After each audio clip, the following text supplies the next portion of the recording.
কিয়ামতে আল্লাহ তিন ব্যক্তির উপর দয়া করবে না। এর মধ্যে একজন হচ্ছে যার পায়ের নিচে, টাকুর নিচে প্যান্ট পরেছে, জামা কাপড় পরেছে। জুলাইখা কি কোনোদিন অন্তরে কষ্ট পেয়েছে? আমার বাচ্চার সাথে তো আল্লাহ কথাই বলবে না।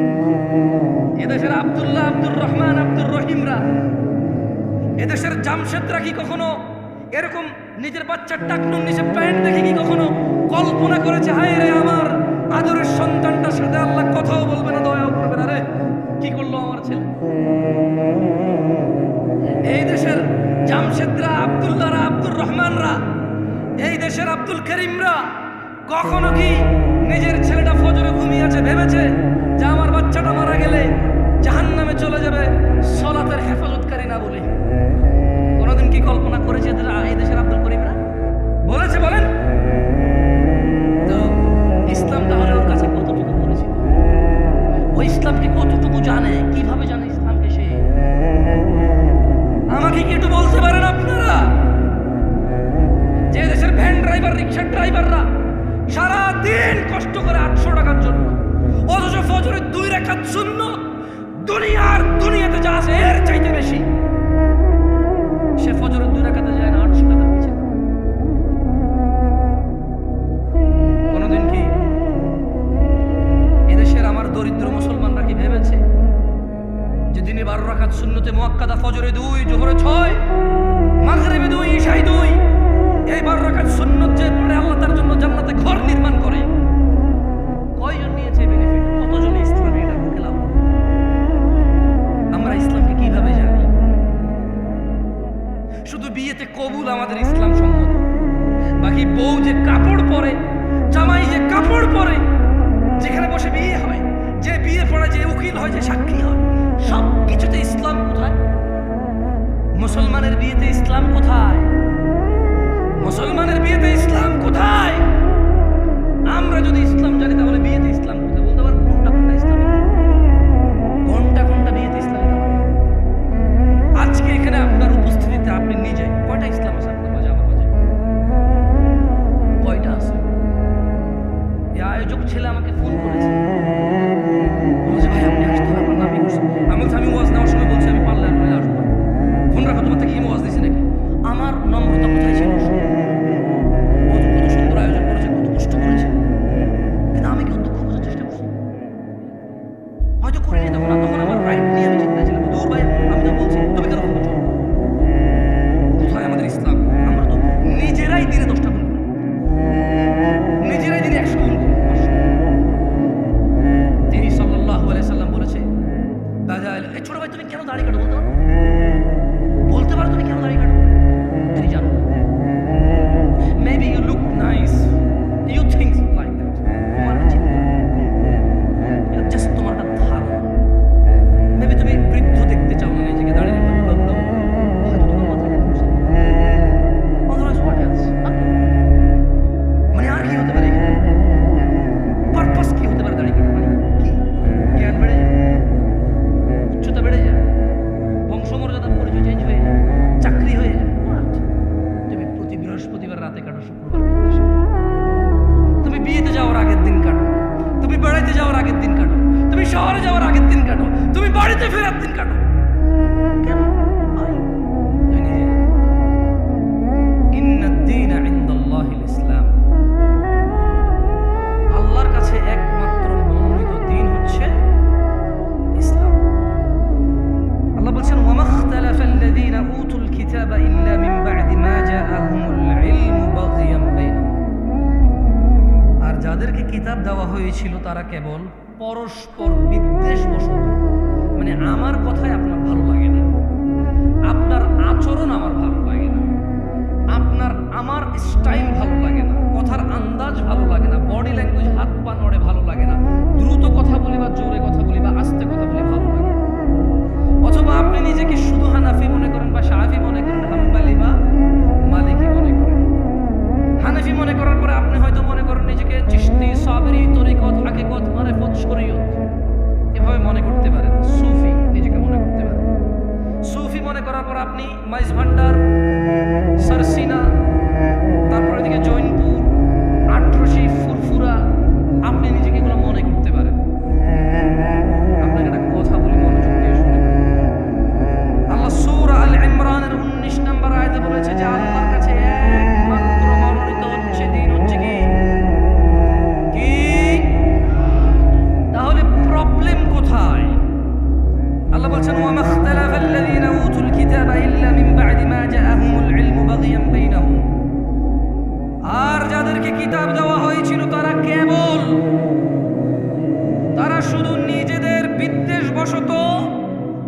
কাছে জ্ঞান আসার পরও তারা মতনৈক্য ঘটিয়েছিল।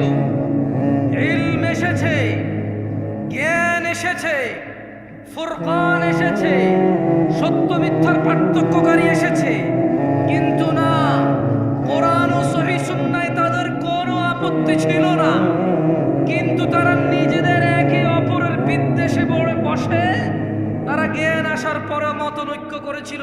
একজন আরেকজনের মতনৈক্য করতে গিয়ে ইসলামেরই মতনৈক্য করে ফেলেছে তারা।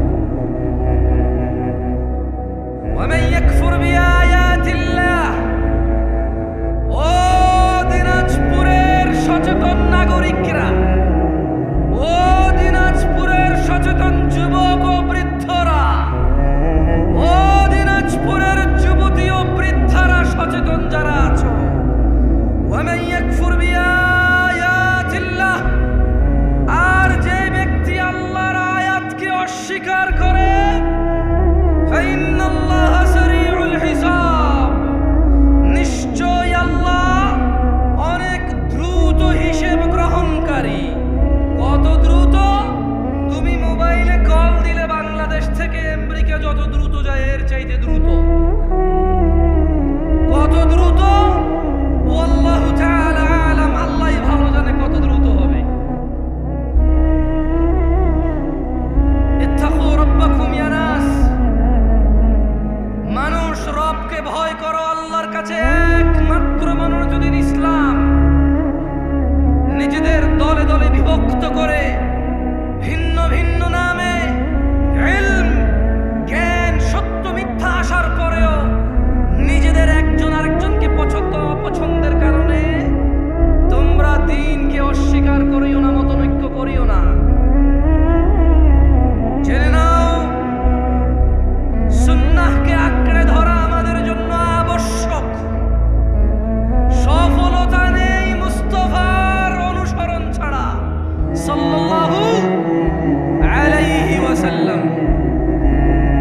মুস্তাফার অনুসরণ ছাড়া, অনুকরণ ছাড়া, ইত্তেবা ছাড়া জান্নাত নামুমকিন, জান্নাত অসম্ভব।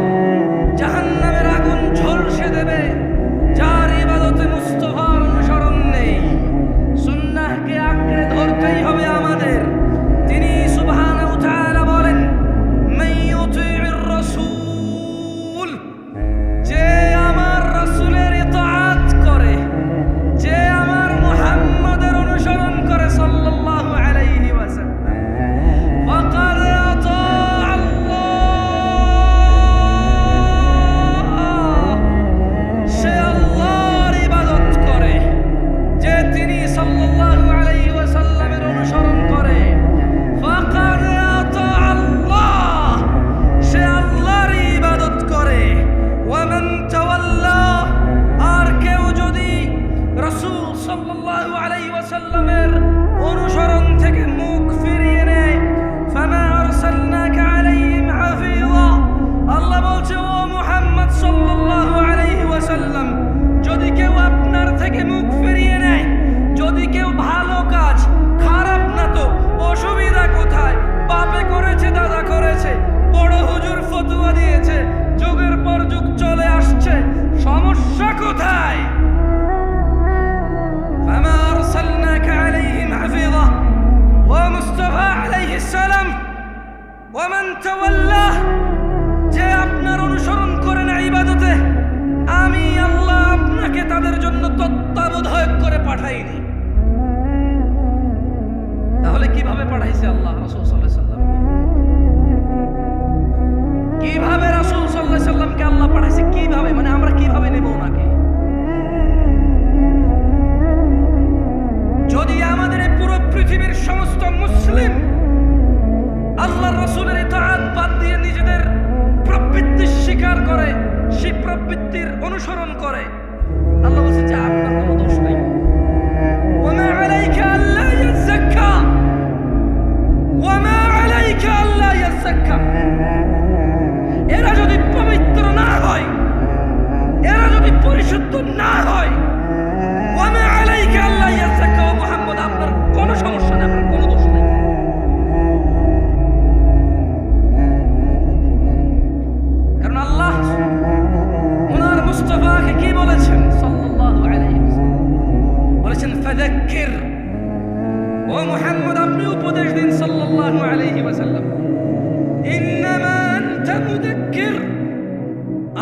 একজন উপদেষ্টা, উপদেশদাতা। লাস্তা আলাইহিম বিমুসাইতির, ওই যে ওখানে মাইকে লটারি হয়, ওই যে ওখানে বিয়ের গায়ে হলুদে গান বাজনা বাজে, ওই যে বাবা তার মেয়েকে নিজে নাচের স্টেজে উঠাই দিয়ে নাচ, নিজের মোবাইলে ভিডিও ধারণ করে নিজের বন্ধু বান্ধবকে বলে দেখ দেখ তোর ভাতিজি কেমন নাচে। আল্লাহ সুবহানাহু ওয়া তাআলা বলছেন লাস্তা আলাইহিম বিমুসাইতির, আপনি এদের কর্ম নিয়ন্ত্রক নন, তবে আপনি জেনে নেন ও মুস্তাফা, আপনি জেনে নেন ইল্লা মান তাওয়াল্লা ওয়া কাফার, যে আপনার থেকে মুখ ফিরিয়ে নেবে, যে আপনার অনুসরণের অস্বীকৃতি করবে, ফায়ুআযিবুহুল্লাহ আল আযাব আল আকবার, তিনি সুবহানাহু ওয়া তাআলা তাকে কঠোর দণ্ডে দণ্ডিত করবেন। এই হচ্ছে ওনার মর্যাদা। আমরা যদি মুস্তাফার অনুসরণ না করি আলাইহিস সালাম, আল্লাহ নবীর অনুসরণ না করলে, নবীর উপদেশ মেনে না চললে আলাইহিস সালাম আমাদেরকে কঠোর দণ্ডে দণ্ডিত করবেন। তিনি তা কোরআনুল কারীমে সুস্পষ্ট করে তিনি বর্ণনা করেছেন, ওয়ার্নিং করেছেন। তিনি ভাইরা, আল্লাহর কাছে একমাত্র মনোনীত দিন হচ্ছে কি? ইসলাম। আর আমরা কেন ইলম আসার পরেও, জ্ঞান আসার পরেও আমরা কেন মতনৈক্য করি বলতে পারেন? আমি কিন্তু একটু আগে বলেছি, নিজেদের বিদ্বেষ বশত। কার বিদ্বেষ বশত? কার? প্রবলেম আমার, প্রবলেম আপনার। কারণ আপনি নিজে যদি বলি যে কোরআন কি পূর্ণাঙ্গ মানেন, আপনি বলবেন মানে। আমি যদি বলি যে পরিস্থিতি যদি এমন আসে কোরআনের জন্য জীবন দিতে হবে, মানে এখানে চান্সেস আছে যে মানে জীবনটা চলে যাবে মনে হয়, দাঁড়াবেন? আপনি বলবেন হ্যাঁ দাঁড়াবো।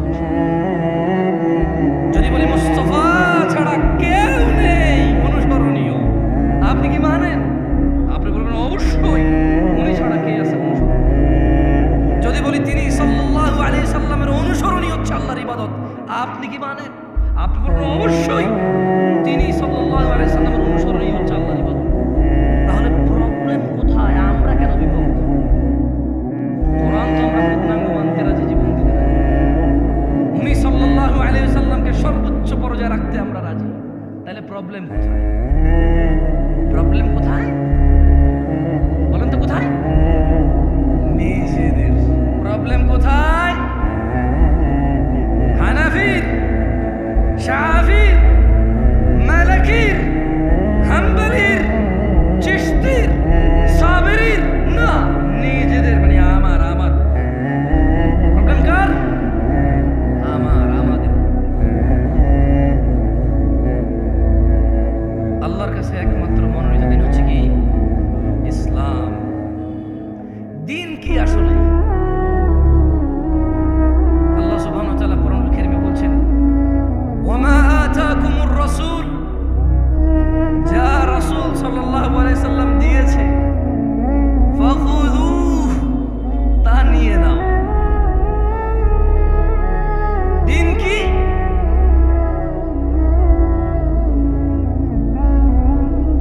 একটু মনোযোগ দিয়ে শুনিয়েন ভাই। বাংলাদেশে মোটামুটি আলহামদুলিল্লাহ যারা যারা আমাকে ডেকেছে এবং আমি যেখানে যেখানে গিয়েছি সবাই বুঝে গিয়েছে আমি 40-45 মিনিটের বেশি কথা বলার ক্ষমতা রাখি না জ্ঞানের দিক থেকে। তবে আলহামদুলিল্লাহ দাঁড়াইতে পারবো অনেকক্ষণ, বক বক বক ইচ্ছা কাহিনী বললে বকক্ষণ বলা যাবে। তবে নর্মালি বক্তব্য আমার 40-45-50 মিনিটেরই হয়।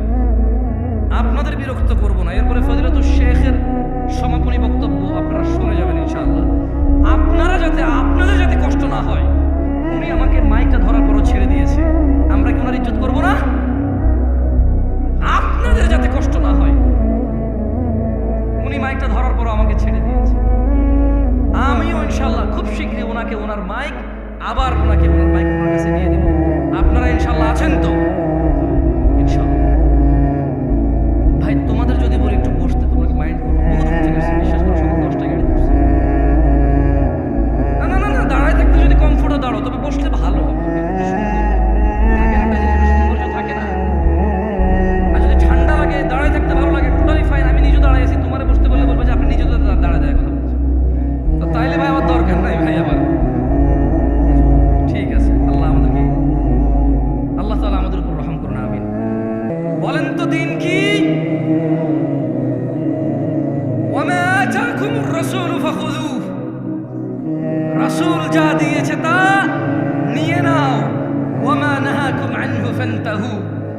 থেকে তিনি নিষেধ করেছেন তা তোমরা বর্জন করো। ওয়াত্তাকুল্লাহ, আর তোমরা আল্লাহর তাকওয়া অবলম্বন করো। ইন্নাল্লাহা শাদীদুল ইকাব, ওয়া মানুষ নিশ্চয় আল্লাহ শাস্তি দানে অনেক অনেক অনেক অনেক অনেক অনেক অনেক বেশি কঠোর। রাসূল যা দিয়েছে তাই যদি ইসলাম হয়, আচ্ছা জোরে জোরে চিল্লা চিল্লা না বলো, খারাপ না, সুন্দর করে আস্তে আস্তে বলো। আচ্ছা, রাসূল যা দিয়েছে তা যদি নিয়ে নিতে হয় কোরআনের আদেশ অনুযায়ী, রাসূল যা নিষেধ করেছে তা যদি ছেড়ে দিতে হয় কোরআনের আদেশ অনুযায়ী, তাহলে রাসূল সাল্লাল্লাহু আলাইহি ওয়াসাল্লাম দিয়েছে কতটুকু? মানে তিনি আসলে আমাদেরকে কতটুকু দিয়ে চলে গেছে?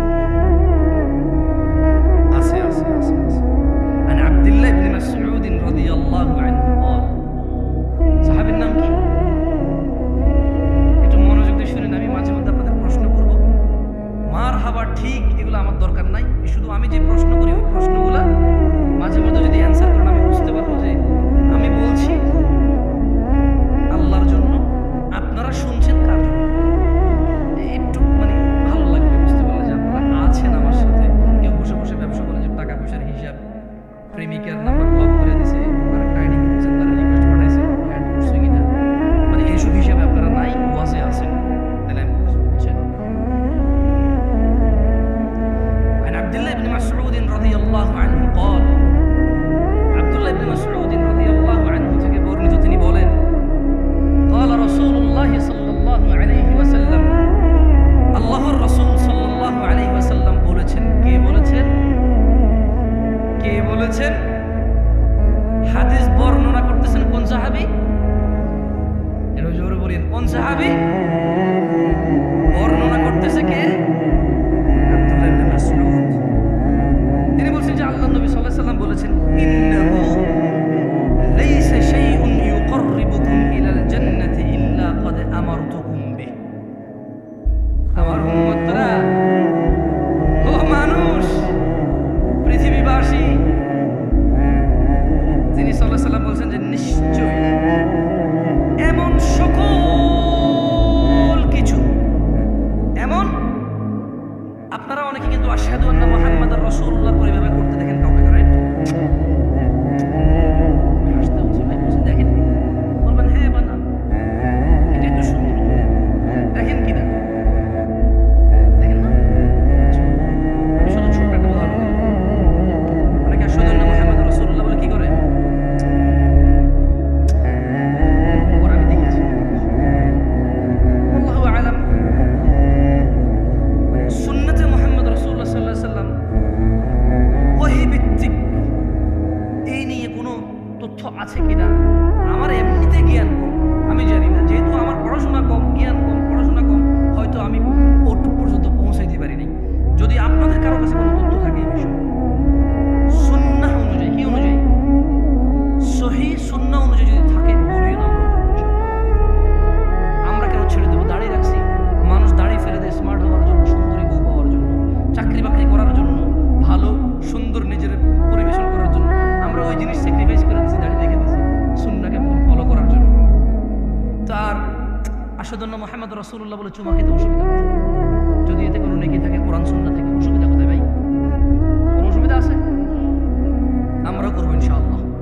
আমি আবার বলি, মনে কষ্ট নিয়েন না, খারাপ কিছু বলি নাই, বলেছি সহিহ সুন্নাহ অনুযায়ী হাদিস দিয়ে সাব্যস্ত এর কোনো বেনিফিট। যেমন ধরেন হাদিসে আছে কেউ যদি সুবহানাল্লাহ বলে আসমান আর জমিনের খালি জায়গা পূর্ণ হয়ে, এরকম কোনো বেনিফিট যদি এর থাকে বলি, আমরা মানব সমস্যা কোথায়? ইনশাআল্লাহ। আচ্ছা যাই হোক, দিন হচ্ছে আল্লাহর নবী যতটুকু দিয়েছে অতটুকু গ্রহণ করা, যতটুকু নিষেধ করা, যতটুকু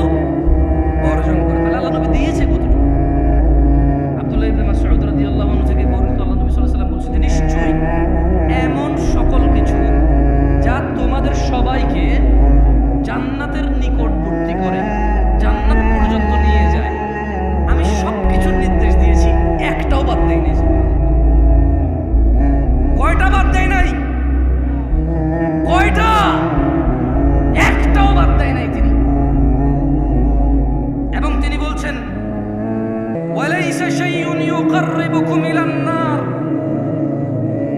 এবং এমন সকল কিছু যা তোমাদেরকে জাহান্নামে প্রবেশ করাবে, জাহান্নামের কাছে নেবে। ইল্লা ক্বাদ নাহাইতুকুম আনহু, প্রত্যেকটা জিনিসই আমি তোমাদের নিষেধ করেছি, একটাও ছেড়ে দেই নাই। তাহলে যা আমাদের জাহান্নামে নিয়ে যাবে তিনি কি একটাও বাদ দিছে নিষেধ করা ছাড়া? যা আমাদের জান্নাতে নিয়ে যাবে তিনি কি একটাও বাদ দিছে আদেশ করা ছাড়া? তাহলে কিসের এত বিভক্তি, এত ভিন্নতা কিসের? তিনি সাল্লাল্লাহু আলাইহি ওয়াসাল্লাম বলছেন এমন একটা বিষয় নেই যা জান্নাতে নিবে উম্মতকে অথচ আমি আদেশ করিনি, এমন একটা বিষয় নাই যা উম্মতকে জাহান্নামে নেবে অথচ আমি নিষেধ করি নাই। একটা সিঙ্গেল বিষয় নেই, বিভক্তি কিসের? কিসের? কারো কি সন্দেহ আছে? কারো কি সন্দেহ আছে যে উনি কিছু বাদ দিয়ে গেছে?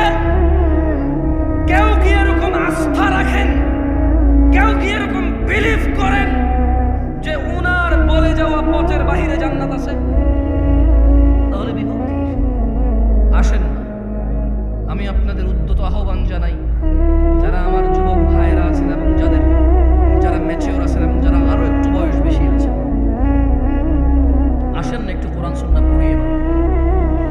আসেন না এবার রুকু দিচ্ছি কেন দিচ্ছি, সিজদা দিচ্ছি কেন দিচ্ছি, সালাত আদায় করতেছি কেন করতেছি, ডান হাতে খাচ্ছি কেন খাচ্ছি, সালাম দিচ্ছি কেন দিচ্ছি, বাম পায়ে টয়লেটে যাচ্ছি কেন যাচ্ছি, ওয়াজ করতে আসছি কেন আসছি, ওয়াজ শুনতে আসছি কেন শুনছি, বাচ্চাকে মাদ্রাসায় পড়াচ্ছি কেন পড়াচ্ছি, স্কুলে পড়াচ্ছি কেন পড়াচ্ছি, গান শুনতে